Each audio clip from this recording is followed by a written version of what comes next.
Refine करके बस topic खत्म हो जाएगा। इससे जुड़ी हुई चीज़ें आगे बहुत सारी हैं, लिहाजा इसको समझना इसलिए इम्पोर्टेंट है। और इस अनसर्टेनिटी का ताल्लुक भी पिछले टॉपिक के साथ है, एरर के साथ है। तो हम क्या कर रहे हैं, उसी टॉपिक को इसके साथ ज़रा थोड़ा सा जोड़ते हैं। हम क्या कर रहे हैं, इसको ज़रा डिफाइन करते हैं। उसी के अंदर द क्वांटिफिकेशन और मैग्नीट्यूड ऑफ एरर और doubt in measurement is known as uncertainty. Quantification किसे कहते हैं? ये क्वांटिटी से निकला है कि उसकी तादाद क्या है। एरर का जो मैग्नीट्यूड है वो कितना है, उसके बारे में हम बात कर रहे हैं। या उसके साथ दूसरा लिखा हुआ है मैग्नीट्यूड। आपको पता है ना मैग्नीट्यूड किसे कहते हैं? स्केलर क्वांटिटी जो है उसके लिए सिर्फ मैग्नीट्यूड की जरूरत है, ठीक है। अगर मैं मिसाल के तौर पर मैथ्स की बात करता हूँ, तो अगर आपसे पूछते हैं कि कितने क्वांटिटी का मैथ्स चाहिए आपको, कि मुझे 10 kg चाहिए, मुझे 20 kg चाहिए। अब ये जो 10 है, ये 20 है, ये जो नंबर है ये मैग्नीट्यूड है, ठीक है। और साथ में भी रखें, लेकिन जो मैग्नीट्यूड की बात हो रही है ये 10, 20, 50 ये मैग्नीट्यूड का शो करता है। तो यहाँ पर हम सिर्फ एरर का जो मैग्नीट्यूड है ना, या जो क्वांटिफिकेशन है उसकी बात करेंगे। सही है। फार्मूला क्या है किसी का सर्टेनिटी को फाइंड करने का? तो ये आपने मेजरमेंट लेनी है, वो बराबर है बेस्ट वैल्यू प्लस अनसर्टेनिटी। समझ आ रही है बेटा? सिंपल फॉर्म में लिखना है तो सिंपल फॉर्म में लेट्स सपोज अगर मैं लेंथ में, अगर किसी चीज की लेंथ में लिखना चाहता हूँ, so length is equal to best value of the length plus इसको कहते हैं अनसर्टेनिटी और length. So uncertainty in length, right.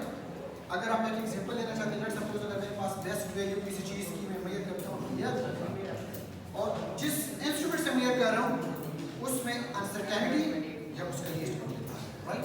अब मैं ये मिसाल दी, इस मिसाल से मैं आप लोगों को समझाने की कोशिश करूँगा, इसको ज़रा समझ लीजिए। ये एक स्केल है, ये रॉड है, इस रॉड की मैं लेंथ मेजर करना चाहता हूँ। तो अगर इस यहाँ से ये 0 हो रहा है यहाँ तक तो 12 सेंटीमीटर है, लेट्स अंडरस्टूड। लेकिन अब इससे आगे मैंने थोड़ा सा जूम किया हुआ है, 12 सेंटीमीटर और 13 सेंटीमीटर के बीच में मैंने थोड़ा सा जूम किया हुआ है, और उसके बीच में ये जो मैंने मार्किंग की हुई है, अब मैं ज़रा इसके साथ इसको कंपेयर करता हूँ, इसकी ये वाली एंड जो है वो किस जगह पे है, ठीक है। तो लेट्स सपोज अगर ये एंड इस 7 पे हो, तो क्या आप लोगों को लग रहा है कि इसके अंदर कोई डाउट है? तो रीडिंग हम क्या लेंगे? हम रीडिंग यही लेंगे कि 12.7, क्योंकि ये 7 है। 12.7 मैं एक मिसाल देता हूँ। अगर आपसे कोई पूछते हैं आप किधर रहते हैं, तो आप क्या बताइए? लेट्स सपोज आप कहते हैं कि मैं तो पिंडी में रहता हूँ, ठीक है। लेकिन उस बंदे को क्या पता है कि आप पिंडी में किस जगह पे रहते हैं? फिर आप मजीद बताते हैं कि मैं न्यू लालासार में रहता हूँ, ठीक है। तो वो थोड़ा सा क्या हो गया, अब थोड़ा सा सर्टन हो गया। पहले में डाउट, पूरे रावलपिंडी तो बहुत बिग सिटी, तो रावलपिंडी में किस जगह पे आप रहते होंगे मुझे तो नहीं पता। तो इसमें थोड़ी सी अनसर्टेनिटी है, इसके अंदर डाउट है आपको लोकेट करने के लिए। लेकिन अगर आप ये कह देते हैं कि मैं न्यू लालासार के अंदर रहता हूँ, तो फिर उनको समझ आ जाएगी जब पिंडी के अंदर न्यू लालासार के अंदर रहते हैं। अगर आप फिर उनको ये बता देते हैं कि फला घर में हाउस नंबर ये है, तो फिर उनको बिल्कुल लोकलाइज हो जाएगा कि अब ये तो उनका घर भी है, ठीक है। आपका जो डाउट है वो ख़त्म हो जाएगा। या अगर कॉलेज ले लें, आपसे कोई कहाँ पर पढ़ते हैं, आप कहते हैं कि मैं तो फौजी फाउंडेशन कॉलेज में पढ़ता हूँ, ठीक है। अगर आप फिर उनको ये भी बता देते हैं कि मैं फौजी फाउंडेशन कॉलेज के अंदर फर्स्ट ईयर ए में मैं फर्स्ट ईयर ए का बच्चा हूँ, फर्स्ट ईयर ए क्लासरूम में पढ़ता हूँ, उधर ही पढ़ता हूँ, तो ये इसके अंदर जो डाउट है वो कंप्लीट खत्म हो जाएगा।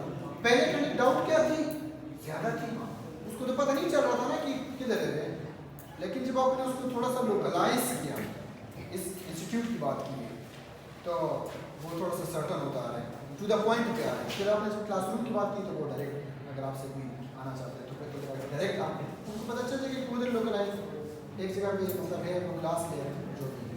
तो ये इसकी मिसाल है। अनसर्टेनिटी के ताल्लुक भी इसके साथ है, किसी चीज़ के बारे में कितना अनसर्टेन है, तो पिंडी में रहना उसकी अनसर्टेनिटी ज़्यादा है। लेकिन अगर एक क्लासरूम के अंदर मौजूद है, इसका मतलब है इसकी अनसर्टेनिटी क्या है, कम है। उस बंदे को ज़्यादा पता चल गया आपके बारे में, इंफॉर्मेशन के बारे में, ठीक है। तो इसी तरीके से यहाँ पर भी ये 7 पे है, यहाँ पर आ जाएगा ये 7। लेकिन आप रीडिंग नोट करोगे L best reading, L best reading आपके पास क्या आ जाएगी 12.7 सेंटीमीटर। फिर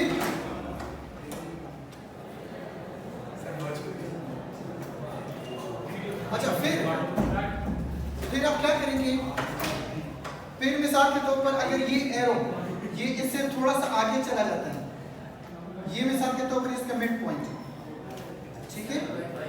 अगर ये मिड पॉइंट है तो ये मिड पॉइंट से थोड़ा सा पीछे है, तो फिर भी आप 12.7 ही लोगे, याद रखो। अगर ये एरो इस जगह पे आ जाए और इसका ये मिड पॉइंट ये वाली जगह और ये एग्जैक्टली इस पे आ जाए, तो फिर भी आप 12.7 ही लोगे, समझ आ रही है।